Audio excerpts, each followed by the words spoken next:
We're out driving around, taking advantage of the empty streets to film our pilot version of what Angie's dubbed the Hisaw Highways, and just going over some memories of various places in Austin that interesting or semi-interesting or odd things have happened to me, different places that I've lived.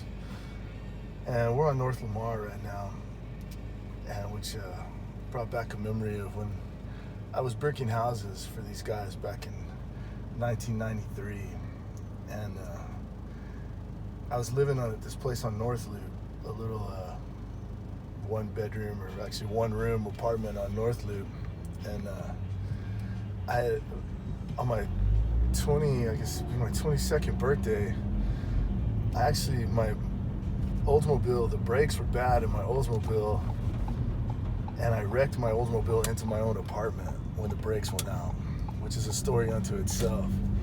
But at that time that my car was getting fixed, I had lost contact with the guys who I was bricking houses with, and I was trying to find them and trying to find what job I was supposed to be on. And so a friend of mine worked at a plant nursery out in Round Rock, kind of close to where one of the subdivisions we were working at was.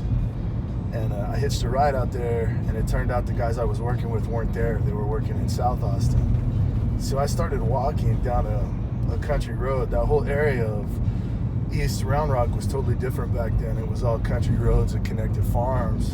And so I was just walking down this road, and this car pulled up and offered me a ride.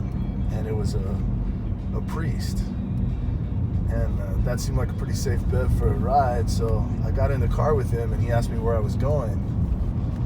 And I told him where I lived, and he drove me into town. He exited off of I-35 there at Breaker Lane, which was real close to where we just were on Lamar.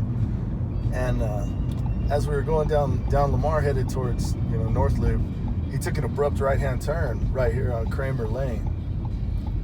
I asked him where he was going, and he told me it was a shortcut. And then he took a left here on Parkfield, and that really didn't make a whole lot of sense. It was early in the day, 10 o'clock in the morning or so. There was no traffic on Lamar. This driving through this neighborhood was certainly no shortcut to get me home. And as we're riding along, the priest starts asking me questions, asking me if I have a lot of girlfriends, telling me that a guy like me probably has a lot of girlfriends, asking me all kinds of weird personal questions. And he's telling me that he's going to take me to a place that I would really like. And I'm, real young, 22 years old, and probably have a sensitive and vulnerable look about myself. And so I'm telling him to pull over and let me out of the car. And he refused to pull over and let me out of the car until I had to threaten to punch him, which seemed like a terrible thing. I mean, I went against every way that I was raised. But right about here, coming up at this stop sign, which I remember distinctly because it was right by this house with the pillars. Here at the stop sign at Cripple Creek, of all names, like the song by the band, Cripple Creek in Parkfield, he let me out of the car due to me threatening to punch him.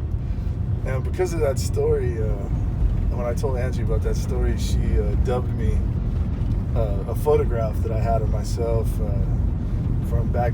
Well, the photo's a little bit older than that time period when that happened, but in the picture I'm wearing a shirt with no sleeves, all unbuttoned, and I think I have a bolo tie on and a cowboy hat that's too big for me, tilted back. And Angie dubbed that picture Runberg Lane Priest Candy. And so that's story number one for North Austin, driving down here on Parkfield Lane, headed towards Runberg.